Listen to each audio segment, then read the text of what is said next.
Hi friends, welcome to my channel. ഇന്ന് ഞാൻ ഉണ്ടാക്കുന്ന ഒരു കർക്കിടക കറിയാണ്. അതായത് കർക്കിടക പുഴുക്കെന്നൊക്കെ പറയും. ഞങ്ങളുടെയൊക്കെ നാട്ടിലെ എല്ലാ കർക്കിടക മാസത്തിനും ഇത് ഉണ്ടാക്കാറുണ്ട് കേട്ടോ. അതിനായിട്ട് നമുക്ക് ആവശ്യം താള്, കിഴങ്ങ്, കപ്പങ്ങ, പിന്നെ ചേമ്പ്, കിട്ടുന്ന എല്ലാ വസ്തുക്കളും നമുക്ക് ഉപയോഗിക്കാം. ഞാനിപ്പോൾ ഇത്ര ഉപയോഗിക്കണം. നമുക്ക് ഇതെല്ലാം കൂടി ഒന്ന് നുറുക്കിയെടുക്കാം ആദ്യം.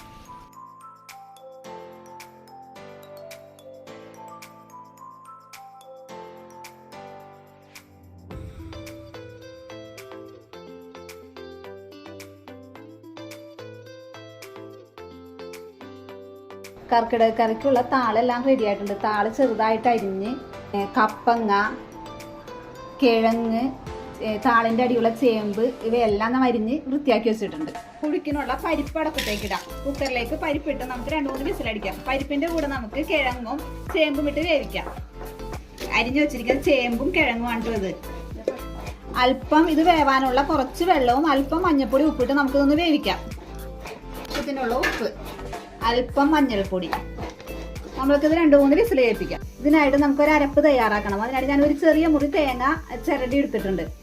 അതിനായിട്ട് 3 പച്ചമുളക്, നല്ല എരിവുള്ള പച്ചമുളക് കേട്ടോ. എരിവിന് ആവശ്യമായിട്ട് എടുക്കാം കേട്ടോ. ഞാൻ 3 പച്ചമുളക് എടുത്തിട്ടുണ്ട്. വെളുത്തുള്ളി, ചുവന്നുള്ളി, അല്പം കറിവേപ്പില, കുറച്ച് നല്ല ജീരകം, അല്പം മഞ്ഞൾപ്പൊടിയും ഇട്ട് നമുക്കൊന്ന് അധികം ഫൈനായിട്ട് അരക്കണ്ട, ഒന്ന് തരിപ്പായിട്ടും കരച്ചെടുക്കാം. അല്പം മഞ്ഞൾപ്പൊടി ഇതേ കൺസിസ്റ്റൻസിയിലാണ് കേട്ടോ നമ്മൾ അരച്ചെടുക്കേണ്ടത്. തരിപ്പായിട്ട് നമ്മ അവിയലിനൊക്കെ അരക്കൂലേ, ആ പരുവത്തിന് ഞാൻ അരച്ചെടുത്തിട്ടുണ്ട്. പരിപ്പും കപ്പയും ഏകദേശം വെന്തിട്ടുണ്ട്. നമുക്കിനി കപ്പങ്ങ ഇടാം കേട്ടോ. കഴുകി വൃത്തിയാക്കി വെച്ചിരിക്കുന്ന കപ്പങ്ങ ഇട്ട് കൊടുക്കാം. കപ്പങ്ങ വേവാൻ അല്പം വെള്ളം കൂടി ഒഴിച്ചു കൊടുക്കാം കേട്ടോ. ഉപ്പിന് ലാസ്റ്റ് ഇടുള്ളൂ കേട്ടോ. ഉപ്പൊക്കെ നോക്കിയിട്ട് ലാസ്റ്റ് ഇടാം. കപ്പയും കപ്പങ്ങയും ചേമ്പും എല്ലാം നല്ലോണം വെന്തിട്ടുണ്ട് കേട്ടോ. പരിപ്പൊക്കെ നല്ലോണം വെന്തിട്ടുണ്ട്. അപ്പൊ ഈ കുക്കറിൽ ഇനി കൊള്ളൂല. താള് നമുക്ക് വേവിക്കണമല്ലോ. താള് ഞാൻ വേറെ ചെരുവത്തിലേക്ക് മാറ്റിയിട്ടുണ്ട്.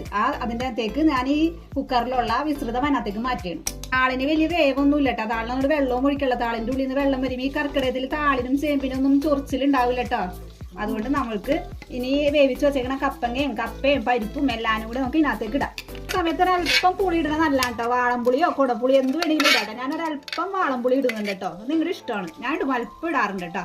ഇതൊന്ന് വേവിക്കാൻ വെക്കാം. അപ്പൊ വെള്ളം ഒഴിച്ചിട്ടുണ്ടായി. ഞാൻ പറഞ്ഞില്ലേ താളിന്ന് വെള്ളം ഇറങ്ങുന്ന കാണിച്ചു തരാം. കണ്ട, താളിന്ന് നല്ലോണം വെള്ളം ഇറങ്ങും കേട്ടോ. അതിന് വെള്ളത്തിന്റെ കണ്ടന്റ് കൂടുതലാ. പിന്നെ വീഡിയോ കാണുന്ന എല്ലാവരും സബ്സ്ക്രൈബ് ചെയ്ത് സപ്പോർട്ട് ചെയ്യണേ. നമ്മൾക്ക് ഈ പുഴുക്കൊന്ന് വെന്തോന്ന് നോക്കട്ടെ. താളും അല്ലാണ്ട് വെന്തോന്ന് നോക്കാം. ഒരുവിധം വെന്തിട്ടുണ്ട് കേട്ടോ. നമുക്കിനി അരപ്പ് കലക്കാം. നമുക്കിനകത്തേക്ക് അരപ്പ് ഒഴിക്കാം കേട്ടോ. നമുക്ക് ഈ അരപ്പും ഈ കിഴങ്ങും താളും എല്ലാം കൂടി ഒന്ന് മിക്സ് ചെയ്യാം. ഒരു 2 മിനിറ്റ് ഒന്ന് വേവട്ടെ. ഈ അരപ്പിന്റെ പച്ചമണം ഒന്ന് മാറി കിട്ടട്ടെ കേട്ടോ. നമുക്കൊന്ന് മൂടി വെക്കാം. ആ സമയം കൊണ്ട് നമുക്ക് അടുപ്പിൽ നമുക്കൊരു ചട്ടി വെക്കാം. ഒരു പാൻ വെച്ച് നമുക്ക് വെളിച്ചെണ്ണ ഒഴിക്കുന്നത് താളിക്കാൻ വേണ്ടി. വെളിച്ചെണ്ണ ചൂടായിട്ടുണ്ട്. നമുക്കിനി കടുക് ഇട്ട് കൊടുക്കാം. അല്പം കൂടുതൽ കടുക് ഇട്ട് കൊടുക്കുന്നുണ്ട് കേട്ടോ. കാരണം കൂടുതൽ പുഴുക്കുണ്ടല്ലോ. കടുക് പൊട്ടിയിട്ടുണ്ട് കേട്ടോ. നമുക്ക് അല്പം കറിവേപ്പില ഇട്ട് കൊടുക്കാം.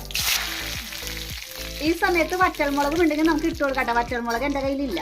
അപ്പൊ നമുക്ക് ഈ കടുക് പൊട്ടിയതിനകത്തേക്ക് ഇടാം കേട്ടോ. താളിച്ചൊഴിച്ച് ടേസ്റ്റി ആയിട്ടുള്ള കർക്കിടക പുഴുക്ക് റെഡി ആയിട്ടുണ്ട്. എല്ലാവരും ട്രൈ ചെയ്ത് നോക്കണം. Okay, by.